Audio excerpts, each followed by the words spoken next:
Hello विद्यार्थियों, आप सभी का प्री हिमालय क्लासेज के यूट्यूब चैनल में आप सभी का स्वागत है। आज हम सामाजिक अध्ययन की कक्षा 9 लेके आए हैं। इसमें पिछली कक्षा में जो मतदान से संबंधित अपने पढ़ रहे थे कक्षा 8 के अंदर, उसमें कुछ प्रश्न रह गए थे, उसका अध्ययन करते हैं। फर्स्ट प्रश्न था अपना स्वीप कार्यक्रम, यानी स्वीप कार्यक्रम का संबंध किससे था? स्वीप कार्यक्रम का संबंध था निर्वाचन से। तो स्वीप कार्यक्रम है, इसके दो उद्देश्य है। स्वीप कार्यक्रम के दो उद्देश्य रखे गए। स्वीप कार्यक्रम के कितने उद्देश्य हैं? दो उद्देश्य है। पहला उद्देश्य है सूचित मतदान। कौन सा? सूचित मतदान। इसका मतलब क्या है? सूचित मतदान का मतलब होता है निष्पक्ष एवं नीतिपरक मतदान, यानी निष्पक्ष एवं नीतिपरक, निष्पक्ष एवं नीतिपरक मतदान, यानी सूचित मतदान है। दूसरा भी सूचित है, लेकिन उसमें ये वाला सूचित है, सूचित मतदान। ये जो सूचित मतदान है, इसमें सहसलगांव वाला सह है, इसमें सहसलेट वाला है। तो सूचित मतदान जागरूकता के साथ मतदान,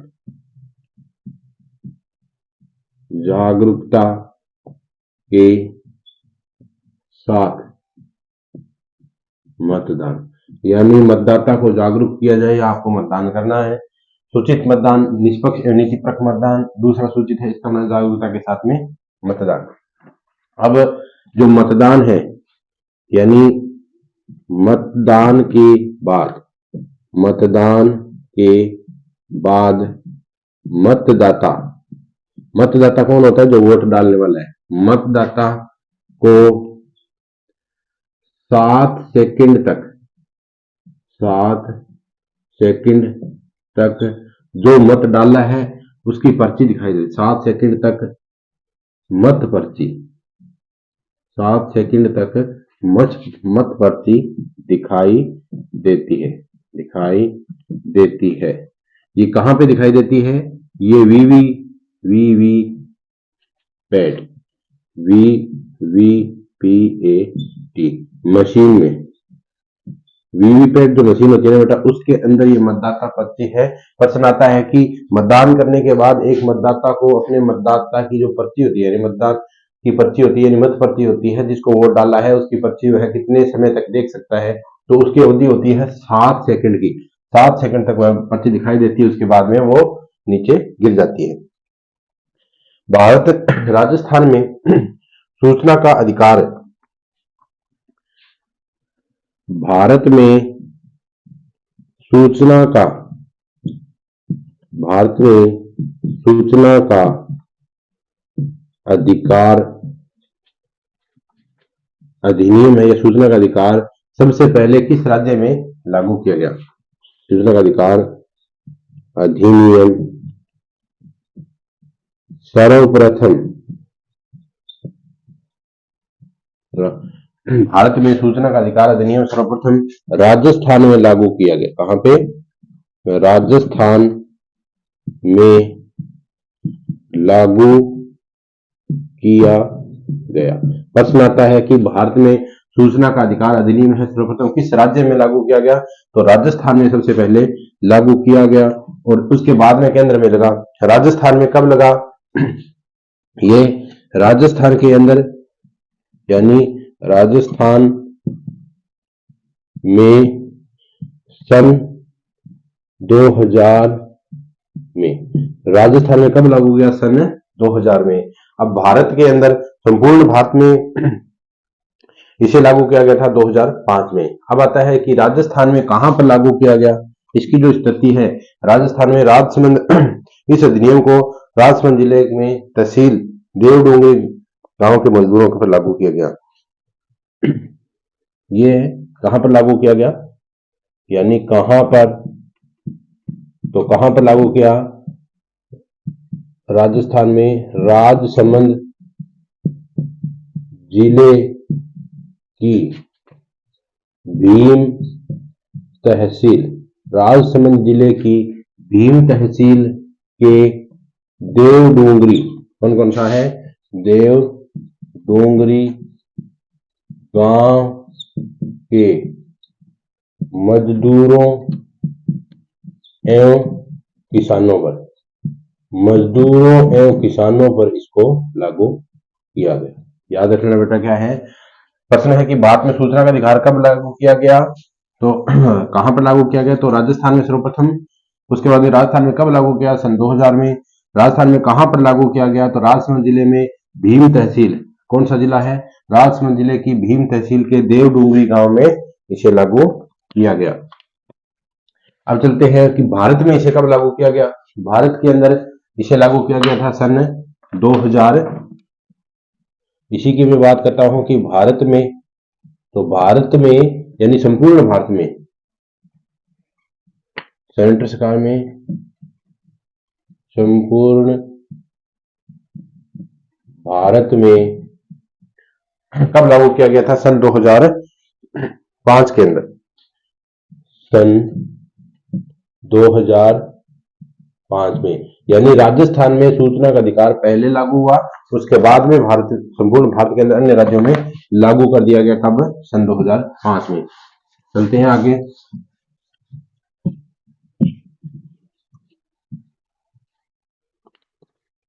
नेक्स्ट प्रश्न है अपना, निःशुल्क अनिवार्य शिक्षा का अधिकार अधिनियम, निःशुल्क एवं अनिवार्य शिक्षा का अधिकार अधिनियम भारत सरकार ने कब लागू किया, निःशुल्क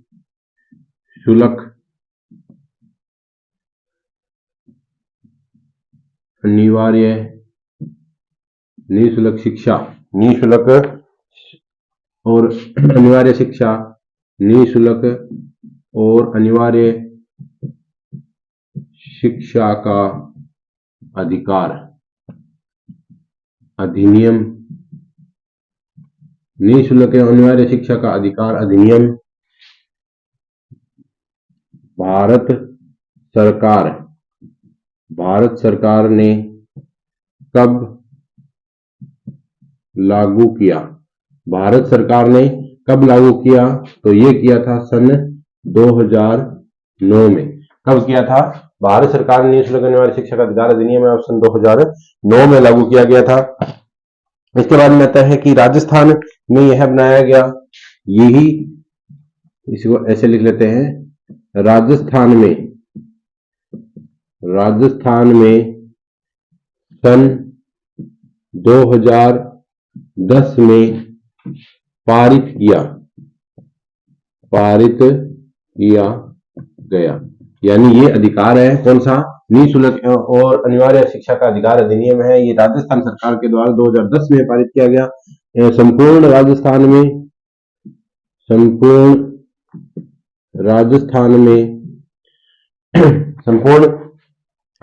के अंदर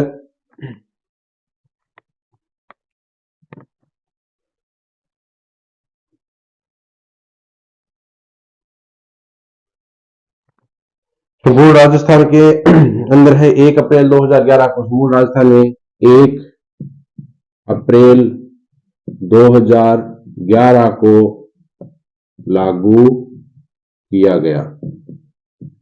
कब लागू किया गया, सन, निःशुल्क अनिवार्य बाल शिक्षा का अधिकार अधिनियम भारत ने 2009 को सरकार ने, और राजस्थान में 2010 में पारित किया गया। संपूर्ण राजस्थान में लागू कब किया गया, तो लागू किया गया 1 अप्रैल 2011 को। अब इसके बाद में आता है निःशुल्क अनिवार्य शिक्षा का अधिकार अधिनियम किस वर्ष के बच्चों के लिए है, इसकी उम्र जो रखी गई है, उम्र है वो है 6 से 14 वर्ष तक के बच्चों के लिए। इसमें 6 से 14 वर्ष के बच्चों के लिए, 6 से 14 वर्ष के बच्चों के लिए, यानी कक्षा, जो बच्चे कक्षा 1 से 8 तक, कक्षा 1 से 8 तक के बच्चों को निःशुल्क एवं अनिवार्य शिक्षा का अधिकार दिया गया कक्षा 1 से 8 तक के बच्चों के लिए। ठीक है, अब 6 से 14 वर्ष तक के जो बच्चे हैं उसको शोषण के विरुद्ध अधिकार, यानी अगला है एक अपने बात करते हैं इसी में, शोषण का विरुद्ध अधिकार। शोषण के विरुद्ध अधिकार, शोषण के विरुद्ध अधिकार है। इसमें 6 से 14 वर्ष तक के बच्चों को कारखानों में नहीं लगाया जा सकता है। ये याद रखना। ये तो 6 से 14 वर्ष तक के बच्चे हैं, उसको निःशुल्क अनिवार्य शिक्षा का अधिकार अधिनियम है। शोषण के विरुद्ध का अधिकार यानी बाल श्रम है, उसके अंदर शोषण के विरुद्ध के अधिकार में 6 से 14 वर्ष तक के जो बच्चे हैं उनको किसी बड़े कारखाने में नहीं लगाया जा सकता। उसको पढ़ने की उम्र है, उसको इस कारखाने में नहीं लगा सकते। यानी निःशुल्क अनिवार्य शिक्षा अधिकार अधिनियम है, इसके अंदर कुल कितनी सीटें आरक्षित हैं? निःशुल्क एवं अनिवार्य शिक्षा का अधिकार अधिनियम के अंतर्गत, अधिनियम के अंतर्गत जो प्राइवेट स्कूल है, प्राइवेट स्कूल या मैं कहूं कि निजी स्कूल, प्राइवेट स्कूल या निजी स्कूलों में 25% सीटें आरक्षित रखी गई हैं। सीटें SC ST यानी अनुसूचित जाति या अनुसूचित जनजाति के सीटों को आरक्षित रखा गया है। यानी निःशुल्क अनिवार्य शिक्षा का अधिकार अधिनियम है, इसके अंतर्गत प्राइवेट और निजी स्कूलों में कितने प्रतिशत सीटों का आरक्षण है? तो SC ST अनुसूचित जाति अनुसूचित जनजाति के बच्चों के लिए 25% सीटें हैं वो आरक्षित रखी जाएगी। यानी इस सीटों पर राज्य सरकार है वो इसकी जो फीस है उसका वहन करेगी। यानी इस पर जो पिछड़े हुए वर्ग के जो बच्चे हैं वो इसमें एडमिशन लेंगे प्राइवेट स्कूलों में। अगला है बाल समझौता कब पारित किया गया? बाल समझौता, बाल समझौता अधिनियम, बाल समझौता अधिकार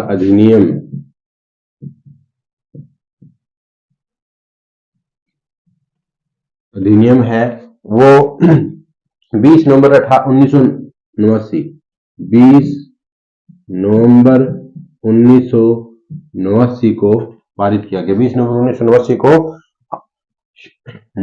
को संयुक्त राष्ट्र की आम सभा द्वारा पारित किया गया। संयुक्त राष्ट्र की आम सभा के द्वारा पारित किया गया। उसके बाद में 1992 में भारत ने 1992 में इस समझौते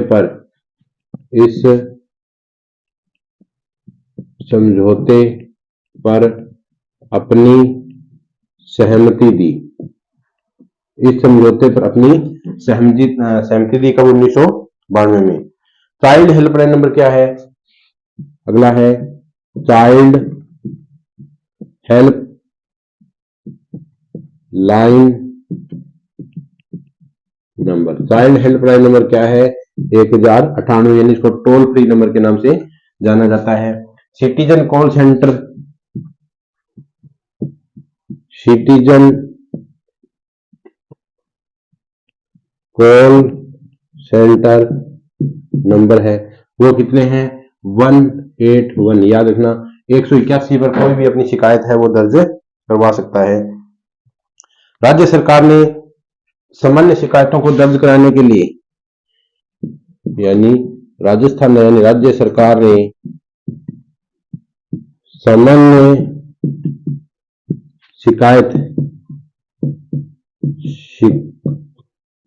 शिकायतों को दर्ज कराने के लिए संपर्क पोर्टल की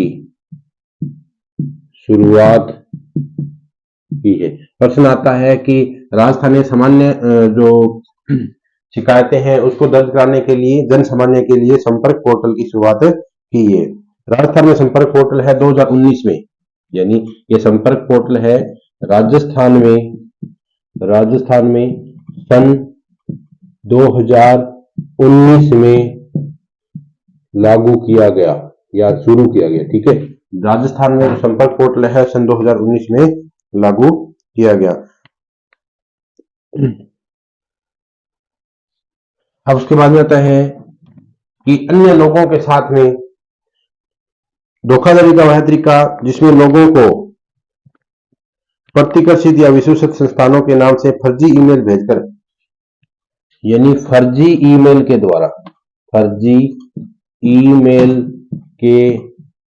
द्वारा धोखाधड़ी की जाती है। फर्जी ईमेल के द्वारा धोखाधड़ी, यानी फर्जी ईमेल से जो धोखाधड़ी की जाती है उसको कहा जाता है, उसको फिशिंग कहा जाता है। उसको क्या कहते हैं? उसको फिशिंग कहते हैं। फर्जी ईमेल के द्वारा करते हैं उसको फिशिंग कहा जाता है। इसके अलावा जो ठगी करने का वह तरीका जिसमें पड़ोसियों के अन्य के बहाने किसी अन्य की जानकारी प्राप्त के लिए स्पूफिंग कर जाता है, यानी पड़ोसी एवं अन्य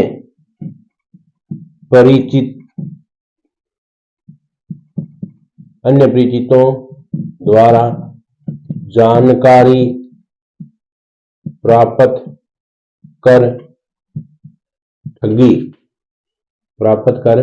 ठगी करना क्या कहलाता है? स्पूफिंग। क्या कहलाता है?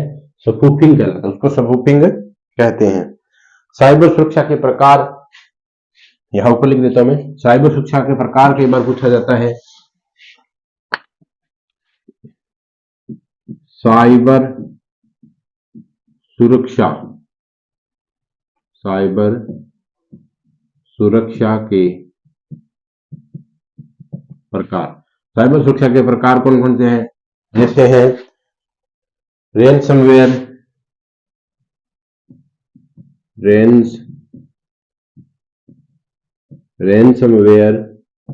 और है मालवेयर। साइबर धोखाधड़ी, मालवेयर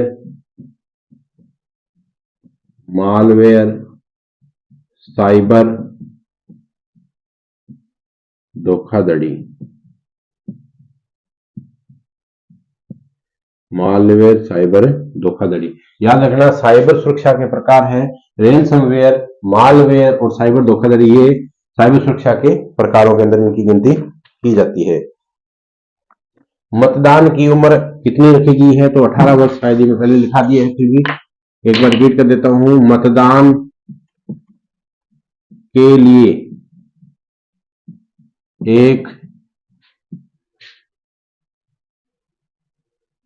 के लिए एक वयस्क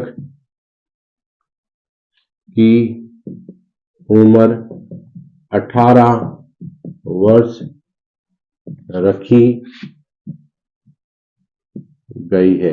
यानी मतदान कौन कर सकता है? मतदान के लिए एक व्यक्ति की कितनी उम्र रखी गई है? तो 18 वर्ष। यानी मतदान कौन कर सकता है? 18 वर्ष का जो व्यक्ति है मतदान कर सकता है।